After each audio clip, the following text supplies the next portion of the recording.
बिस्मिल्लाहिर्रहमानिर्रहीम अस्सलामुअलैकुम वरहमतुल्लाहि वबरकातुहू। स्टूडेंट्स, हम लास्ट टाइम टॉपिक डिस्कस कर रहे थे सेल्फ इंडक्शन, जिसमें हमने दो केसेस डिस्कस किए थे।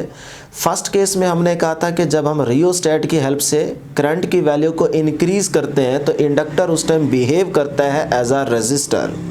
सेकंड केस में हमने कहा था कि जब हम रियोस्टेट की हेल्प से करंट की वैल्यू को डिक्रीज़ करेंगे तब हमारा इंडक्टर बिहेव करेगा एज अ सोर्स और बैटरी।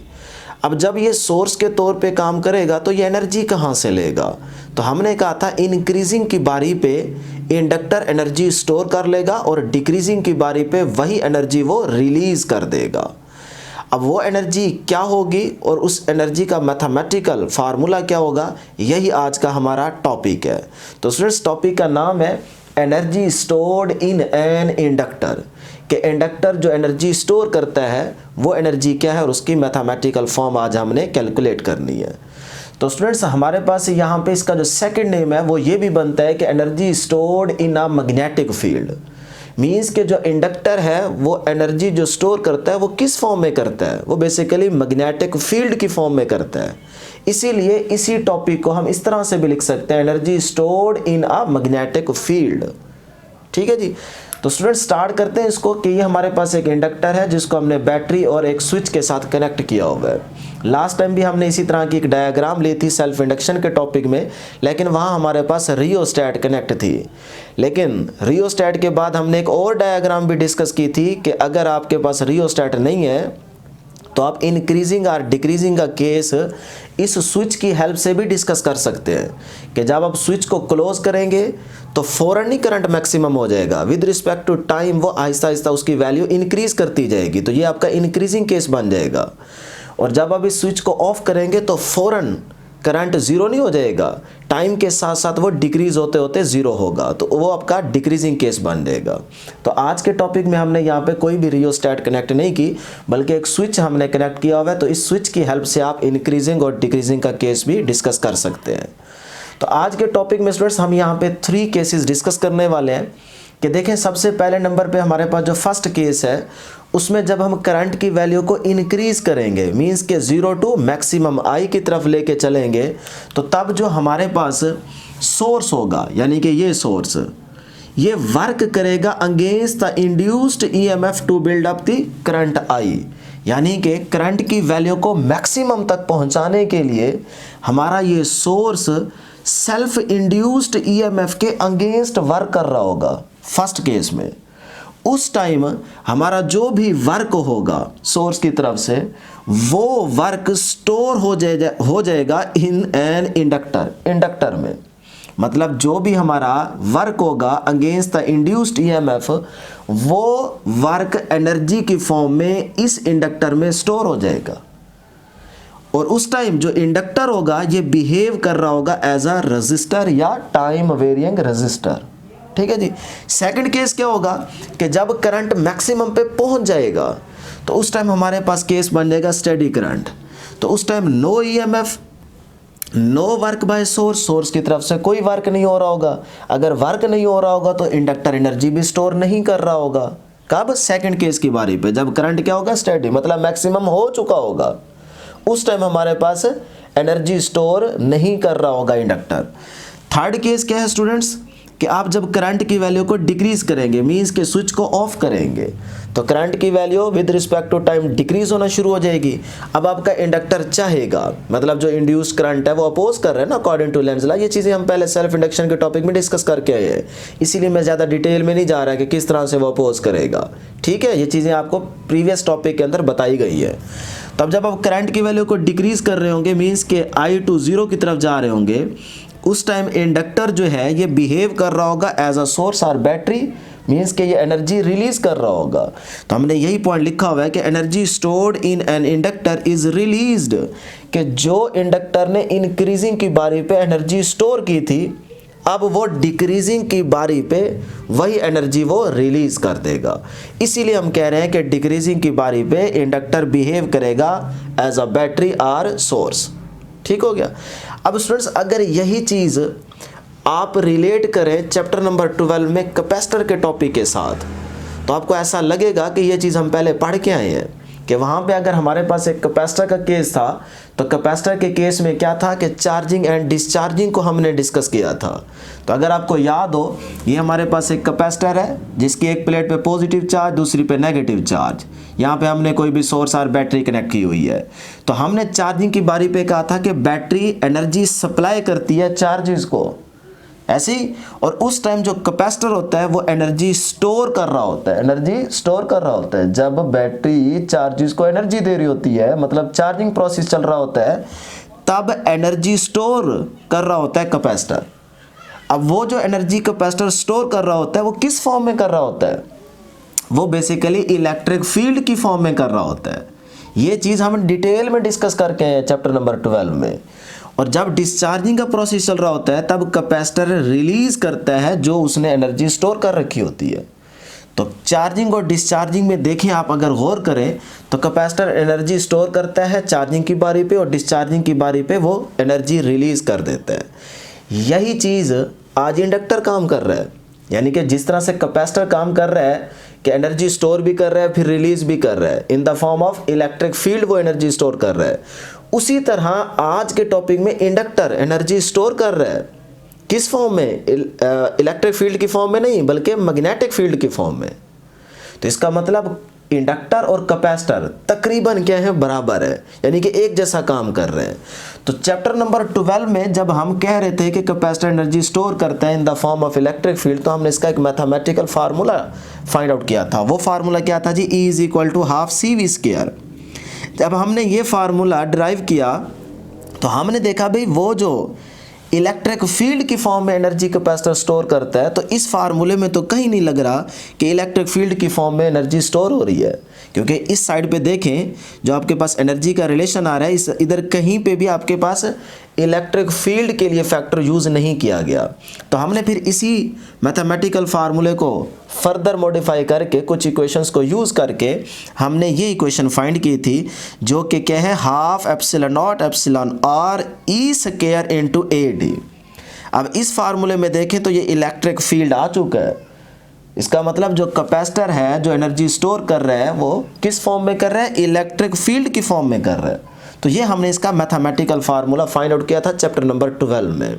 तो आज भी इंडक्टर के केस में इसी तरह कैपेसिटर की तरह हम बेसिकली एनर्जी फाइंड आउट करने वाले हैं in the form of magnetic field. तो यही हमारा आज का लॉन्ग क्वेश्चन है।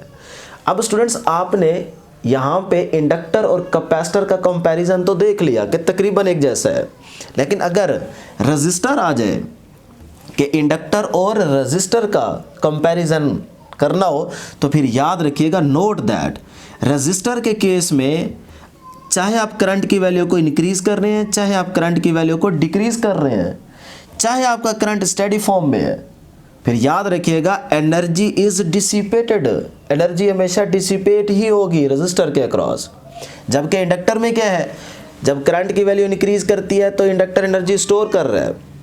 जब केस 2 में करंट स्टेडी फॉर्म में है तो इंडक्टर एनर्जी स्टोर नहीं कर रहा। थर्ड केस में क्या है? इंडक्टर जब करंट की वैल्यू डिक्रीज करती है तो इंडक्टर एनर्जी रिलीज कर रहा है। लेकिन रजिस्टर के केस में चाहे करंट इंक्रीज हो, डिक्रीज हो या स्टेडी फॉर्म में हो, एनर्जी हमेशा डिसिपेट ही होगी। तो ये आपने MCQs के तौर पे याद रखना है। अब स्टूडेंट्स, हम जो इंडक्टर एनर्जी स्टोर कर रहे हैं in the form of magnetic field, उसकी डेरिवेशन को स्टार्ट करते हैं और उसका मैथमेटिकल फार्मूला फाइंड आउट करते हैं। तो स्टार्ट करते हैं जी derivation. Work done by the battery in moving a small charge delta Q, कि जो हमारे पास सोर्स है या बैटरी है, ये जो वर्क कर रही है स्मॉल चार्जेस Q पे, वो किसके इक्वल है जी? Work is equal to delta Q into EL। तो स्टूडेंट्स, यहाँ तक इसको रोकते हैं, अजान हो जाए, फिर उसके बाद आगे इसको स्टार्ट करते हैं। तो स्टूडेंट्स, हम बात कर रहे थे कि work is equal to delta Q into EL। ये मैथमेटिकल फार्मूला होगा, मीन्स कि जो हमारा बैटरी या सोर्स है वो वर्क करिए against the self induced EMF, तो उसके लिए मैथमेटिकल रिलेशन क्या होगा? Work is equal to delta Q into EL। इसमें डेल्टा Q हमारे पास स्मॉल चार्ज है और EL हमारे पास क्या है? सेल्फ इंडक्टेंस या सेल्फ इंड्यूस्ड EMF। और W क्या है हमारे पास, वर्क है। अब ये फार्मूला कहाँ से आया, अगर आपके पास सिंपल फार्मूला देखें पोटेंशियल का, V is equal to work over charge होता है। अब ये जो हमारे पास पोटेंशियल होगा, ये वो पोटेंशियल होगा जो बैटरी वर्क कर रही है against the self induced EMF। तो वही सेल्फ इंड्यूस्ड EMF के अक्रॉस अगर हमारा वर्क हो रहा है तो इसका मतलब यही V जो है वो रिप्लेस हो जाएगा सेल्फ इंड्यूस्ड EMF के साथ, और ये वाला वर्क वैसे का वैसे, और Q हमारे पास रिप्लेस हो जाएगा डेल्टा Q के साथ। तो यहाँ से अगर आप वर्क निकालेंगे तो वर्क बराबर आएगा डेल्टा Q इंटू EL। तो यही चीज़ हमने यहाँ पे मेंशन की हुई है। तो ये आ गया work is equal to delta Q into EL। ये बन गई जी क्वेश्चन नंबर 1। अब यहाँ पे स्टूडेंट्स ये हमारे पास EL क्या है, सेल्फ इंड्यूस्ड EMF। तो ये प्रीवियस टॉपिक में हम फाइंड आउट कर चुके हैं, L delta I over delta T की इक्वल होती है इसकी मैथमेटिकल फॉर्म। और इस वर्क को हम एनर्जी भी कह सकते हैं। तो मैंने इसी इक्वेशन को दोबारा लिया, वर्क की जगह E लिखा, और ये डेल्टा Q वैसे का वैसे, और उसके बाद EL की जगह हमने ये वाली वैल्यू पुट कर दी। ठीक है जी। अब स्टूडेंट्स यहाँ पे अगर आप गौर करें तो इसी इक्वेशन को मैं ऐसा भी लिख सकता हूँ, डेल्टा Q अपनी जगह पे ये जो डेल्टा T लिखा गया है इसको हम डेल्टा Q के नीचे लिख लेते हैं, और ये L इंटू डेल्टा I वैसे का वैसे आ जाएगा। तो इसे हमने नाम दे दिया इक्वेशन A का। ये हमारे पास इंपॉर्टेंट इक्वेशन आ गई एनर्जी की। अब यहाँ पे अगर आप गौर करें तो delta Q over delta T ये हमारे पास कहलाता है एवरेज करंट। एवरेज करंट की हमारे पास ये मैथमेटिकल फॉर्म है, तो इसे हमने नाम दे दिया एवरेज करंट। और अगर हम एवरेज करंट को देखें तो हमारे पास क्या है, करंट शुरू में इंक्रीज करते करते करते मैक्सिमम हो चुका है। तो शुरू में क्या है, जीरो से फिर वो क्या होता जा रहा है, इंक्रीज होता जा रहा है, बढ़ता जा रहा है, और फिर मैक्सिमम हो जाएगा, और जो मैक्सिमम होगा उसका नाम क्या है, I। तो इसका मतलब हमारा जो एवरेज करंट है वो क्या है, पहले 0 से स्टार्ट हुआ फिर मैक्सिमम पे पहुंचा, तो 0 प्लस I और डिवाइड बाय 2, तो ये हमारे पास एवरेज करंट आ जाएगा। अब 0 में अगर I ऐड करें तो I ही रहेगा, और 2 वैसे का वैसे, तो ये हाफ इंटू I क्या आ गया, एवरेज करंट की वैल्यू आ गई। उसके बाद स्टूडेंट्स ये जो हमारे पास टर्म है डेल्टा I, इसे हम नाम देंगे चेंज इन करंट। तो ये हमारे पास क्या है, करंट में चेंज है। अब चेंज कैसे आएगा, फाइनल माइनस इनिशियल। तो फाइनल क्या है, मैक्सिमम, और इनिशियल क्या था, 0, तो I माइनस 0, तो आंसर क्या आ जाएगा, I।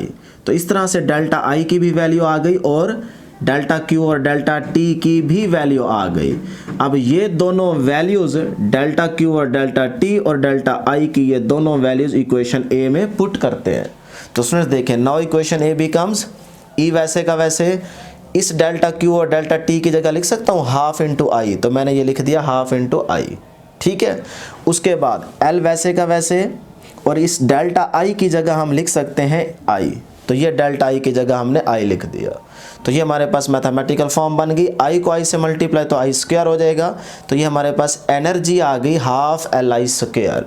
तो अगर आप गौर करें तो उस तरह की एनर्जी नहीं है जिस तरह से हमने कैपेसिटर के केस में यहाँ पे देखा था, हाफ CV स्क्वायर।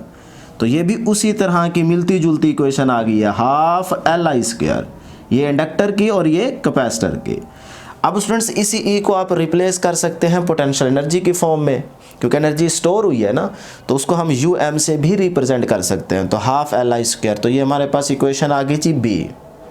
अब इस इक्वेशन में अगर आप गौर करें तो हम कह रहे हैं जो इंडक्टर एनर्जी स्टोर कर रहा है वो in the form of magnetic field कर रहा है। तो यहाँ पे तो B है ही नहीं, मतलब इस इक्वेशन में कोई ऐसी टर्म या फैक्टर ऐसा नहीं है जिससे हमें लगे कि हाँ ये इंडक्टर जो एनर्जी स्टोर कर रहा है वो मैग्नेटिक फील्ड की फॉर्म में कर रहा है। तो इसका मतलब हमने कहीं ना कहीं यहाँ पे B लेके आना है। जिस तरह हम यहाँ पे E लेके आए थे कैपेसिटर के केस में, उसी तरह इस इक्वेशन के अंदर हम कहीं ना कहीं B लेके आएंगे। ठीक है जी। तो उसके लिए हमें कुछ इक्वेशंस की हेल्प लेनी पड़ेगी। जैसे हम जानते हैं इक्वेशन है जी N phi is equal to LI। तो यहाँ से अगर L को कैलकुलेट करें तो L is equal to N phi over I बनेगा। इसे हमने नाम दे दिया इक्वेशन 1 का। अब स्टूडेंट्स इसके अलावा हम जानते हैं फ्लक्स किसके इक्वल होता है, B इंटू A। अब यहाँ से B क्या होता है, magnetic field due to solenoid, आप पीछे पढ़ के आए हो। B is equal to mu naught NI होता है, और जो स्मॉल n होता है वो किसके इक्वल होता है, number of turns per unit length. तो ये कुछ इक्वेशंस आप पीछे पढ़ के हैं। अगर हम इस इक्वेशन से I की वैल्यू निकालें तो वो क्या आएगी, B over mu naught into N। तो इन इक्वेशंस को यूज़ करते हुए हम इस इक्वेशन में से L और I की वैल्यू पुट करने के बाद देखेंगे कि जो हमारे पास रिजल्ट आया है उसमें मैग्नेटिक फील्ड है कि नहीं है। तो इस इक्वेशन में हम इस L की जगह वैल्यू पुट करते हैं। उस L को फाइंड आउट करने के लिए हम इन इक्वेशंस की हेल्प लेंगे। तो देखिए ना, इक्वेशन 1 में हमने L फाइंड आउट कर लिया। अब N, phi और I की वैल्यू पुट करेंगे तो हमें L मिल जाएगा। कैसे मिलेगा देखिएगा। ये students, now equation 1 becomes, equation 1 जो है ये दोबारा लेने लगा हूँ। इस n की जगह लिख सकता हूँ n इंटू एल। यहाँ से देखें n अपनी जगह पे, l इधर आके मल्टीप्लाई हो जाएगा, कैपिटल N बन जाएगा n इंटू एल। तो मैंने इस n की जगह ये NL लिख दिया। फाई किसके इक्वल है, b इंटू ए, और b किसके इक्वल है, म्यू नॉट NI। तो मैंने इस फाई की जगह ये b लिखा और b की वैल्यू लिख दी, और ये a वैसे का वैसे, और ये जो I था स्टूडेंट्स इक्वेशन 1 में, ये भी वैसे का वैसे नीचे डिनोमिनेटर में लिख दिया। अब यहाँ पे अगर आप और करें तो ये I हमारे पास क्या हो जाएगा, I से कैंसल, और यहाँ से हमारे पास म्यू नॉट वैसे का वैसे, n को n से मल्टीप्लाई तो n स्क्वायर, और ये a और l अपनी जगह पे वैसे का वैसे ठहरे। तो ये हमारे पास L की इक्वेशन आ गई। अब ये जो इक्वेशन L की आई है, इस L की इक्वेशन को इस इक्वेशन B में यहाँ पुट कर दे। तो जैसे ही हम पुट करेंगे स्टूडेंट्स तो हमारे पास ये मैथमेटिकल फॉर्म बनेगी। अब इस इक्वेशन को गौर से देखें, यहाँ पे n स्क्वायर से कैंसिल हो जाएगा, एक म्यू नॉट से कैंसिल हो जाएगा, और पीछे जो हमारे पास इक्वेशन रहेगी वो क्या होगी, half b square over mu naught into AL। तो ये हमारे पास क्या आ गई, एनर्जी आ गई जो कि इंडक्टर में स्टोर हुई है in the form of magnetic field. कैसे, ये देखें ये B आ चुका है। तो यहाँ से हमें लग रहा है कि जो एनर्जी स्टोर हुई है इंडक्टर में वो in the form of magnetic field हुई है। तो ये था स्टूडेंट्स हमारे पास रिजल्ट, मैथमेटिकल इक्वेशन जो हमने फाइंड आउट करनी थी। इसी के बाद स्टूडेंट्स अगर हम एनर्जी डेंसिटी की बात करें तो एनर्जी डेंसिटी क्या होती है, ये वाली एनर्जी पर यूनिट वॉल्यूम। तो energy per unit volume is called energy density. तो अगर यही एनर्जी की वैल्यू आप यहाँ पुट करें तो वॉल्यूम इस वॉल्यूम से कैंसिल हो जाएगा, पीछे जो रिजल्ट रहेगा वो ये मिलेगा। तो ये आपके पास एनर्जी डेंसिटी का रिजल्ट होगा। अब कैसे वॉल्यूम से कैंसिल होगा, ये एरिया इनटू लेंथ, तो इसमें दो साइड, इसमें एक साइड, तो मीटर क्यूब यूनिट बन जाएगा। इसका मतलब ये भी वॉल्यूम है और ये भी वॉल्यूम है, तो वॉल्यूम से कैंसिल हो जाएगा। तो ये हमारे पास क्या आ जाएगा, रिजल्ट आ जाएगा एनर्जी डेंसिटी का। तो ये थी स्टूडेंट्स हमारे पास आज की डिस्कशन। एक छोटा सा इंपॉर्टेंट पॉइंट याद रखिएगा कि जब हम ये इक्वेशन डिस्कस कर रहे थे हाफ LI स्क्वायर, तो इसमें काफ़ी सारे स्टूडेंट्स को कन्फ्यूजन होती है कि शायद ये जो करंट है ये तो अब मैक्सिमम बन चुका है, तो मैक्सिमम करंट पे एनर्जी तो इंडक्टर स्टोर ही नहीं करता। तो यहाँ पे कैसे लिखा हुआ है कि एनर्जी स्टोर्ड, यानी कि ये एनर्जी स्टोर हो रही है किस में, इंडक्टर में। तो यहाँ पे तो करंट मैक्सिमम बन चुका है, तो उस टाइम तो हम कह के आ रहे हैं कि जब करंट हमारा स्टेडी होगा, मैक्सिमम होगा, तो उस टाइम तो इंडक्टर एनर्जी स्टोर करेगा ही नहीं। तो फिर ये वाली इक्वेशन तो यही नहीं बता रही कि जब करंट मैक्सिमम है तो उस टाइम भी एनर्जी स्टोर कर रहा है इंडक्टर। नहीं स्टूडेंट्स, ऐसा बिल्कुल भी इसका मतलब नहीं है। इसका मतलब ये है कि यहाँ जो करंट I का स्क्वायर है या I है, यहाँ पे जो जीरो से मैक्सिमम होने तक की एनर्जी स्टोर हो रही है वो डिस्कस की जा रही है। इस I को देख के कभी ये नहीं समझना कि इस टाइम करंट मैक्सिमम हो चुका है, उस टाइम हमारे पास एनर्जी की ये इक्वेशन है। नहीं, जब करंट की वैल्यू जीरो से मैक्सिमम होने तक जा रही होगी, मैक्सिमम हो रही होगी, उस टाइम जो भी इंडक्टर एनर्जी स्टोर कर रहा है वो ये एनर्जी है। तो यहाँ से आप उसकी वैल्यू को फाइंड आउट करेंगे। ठीक है, तो ये थी स्टूडेंट्स हमारे पास आज की डिस्कशन। मैं उम्मीद करता हूँ कि आपको ज़रूर समझ आई होगी। आज के लिए इतना ही, दुआओं में ज़रूर याद रखिएगा। अल्लाह हाफिज़।